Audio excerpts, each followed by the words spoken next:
A ratni profiteri su posebna priča. Znate kako, nažalost, i tu sam bio jedan od učesnika, ali kao civil, znači ne sa puškom, nego kao radnik, vozač, radnik radio televizije u civilu, znači nema ratišta od Debelog Brijega do Mostara gdje nisam bio. I ja sam, hoćemo jednu posebnu emisiju o tome. Ali samo da kao opasku da vam kažem, ja sam zadnji koji se vratio sa ratišta sa ekipom radio televizije 26. decembra 1992. godine. 26. januara. Znači, zadnja ekipa koja je došla... Kad se naša slavna crnogorska vojska povukla iz Dubrovnika. Ne, ona se kasnije povukla.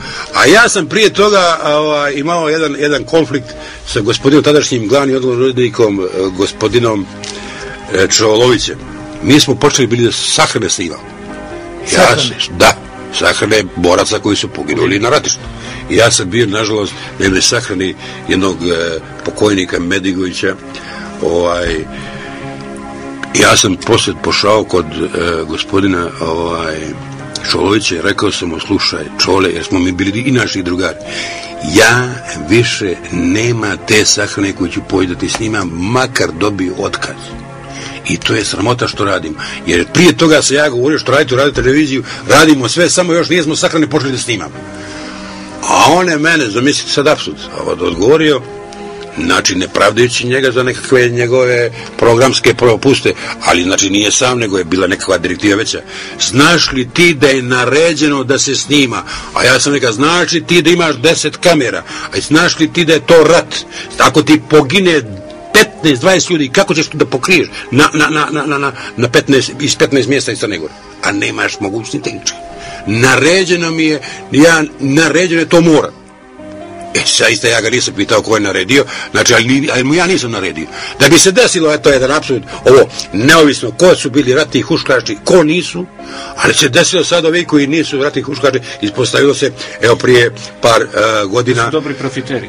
Ali prije par godina se ispostavilo da je sa Hrvatskom zaratio Čolović i Emil Labudić. Mislim, to je strano. Ja kad se to mene je jeza uhvatila, da ne pominjem neke druge ljude, a kad bi vam rekao gdje su sad ti ljudi koji su bili sa mnom na ratište, to je strano. Ali žrtvovati, daš, ili apsolutno da niko od našeg rukovodstva, od Mila do Muma, da nisu prolazili Debeli Brijeg. Ja sam jednom čovjeku, jednom prilikom rekao, izvinite, ali ja sam bio na metar od gospodina Đukanovića koji je bio na Ćilipu. Da, ali čovjek ovako me samo pogledao i prećutao. Pa ljudi moji, pa nemojte, mi pričamo o nekim strašnim stvarima, ali poenta je priče, euforija ratnije su katastrofa. Ovo govorim iz iskustva, jer ja sam, na primjer, 91. godine da nisam bio u radio televiziji, da nisam pošao na Debeli Brijeg, ja kao radnik, znači bez puške, ja sam htio poći kao dobrovoljac. Ovo zaista najiskrenije govorim. Ali ja da sam pošao tada dobrovoljac, ja ti tvrdim životom da sam se posle 3 dana htio puškom preko ramena vratiti odakle sam pošao. Jer sam vidio, ja sam se ježio što sam vidio. I tvrdim životom, kad bi sve to što se dešavalo tamo, pa stvarno bi dodali, a ne sa uvjerim da namještaju ova gospoda što pravi ove filmove, nego pravi film da bi dane. Nema temu rače i toga mora koji bi oprat Crnu Goru i Crnogorcu. To je kao što se radi. Ajde da vam zapalimo kuću, da vam snimak efektni.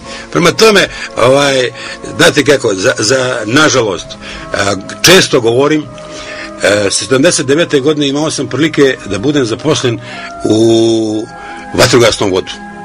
2 dana prije nego u radio televiziju. Kamo sreće da nikad nisam došao u radio televiziju. Znači, finansijski bi bolje prošao, zdravlje bi sačuvao, i bi bio mnogo glup. Bi bio prosečno glupi Crnogorac koji ne zna ništa. Vidio sam i čuo, znate li koliko? Glava boli. Da sam, ne daj Bože, malo pismeniji, kako bi to stavio na jednom papiru i ću reći i okružio neku brošuricu ili knjigicu, mislim da bi bilo to najčitanija knjiga na ovim prostorima. Kakvih sve dogodovština, a nisam nikad želio da pričam o tom. Detaljišem. Bio sam na igrom slučaja, posao mi je bio takav, ali to je sve ostavlja ožiljke i tragove i onda znaš, vidiš koliko si sitan, koliko si mali, sve vidiš, a ništa ne vidiš. Možeš da gledaš, ali ne možeš da utičeš. I onda čovjek ako ima imalo ljudske svijesti i morala, ne može to bezbolno da gleda. To ti je sve, to su ti ožiljci, danas jedan, sutra drugi, gledaš stvari i kažeš istinu, ta istina je sutra laž, jer moćnici sve mogu. Vidio si, nije si vidio, ćutiš, pa te neko nagazi pa kaže nije bilo to, a ja kažem nemoj da me kumite, bon, kad sam bio živi svjedok toga, da mi kažeš da to nije bio. Ja neću to da, mene to ne interesuje, ali pušti satani to. I to su te stvari, to je život. Kažem, kamo sreće da sam bio vatrogasac mjesto radnika radio televizije,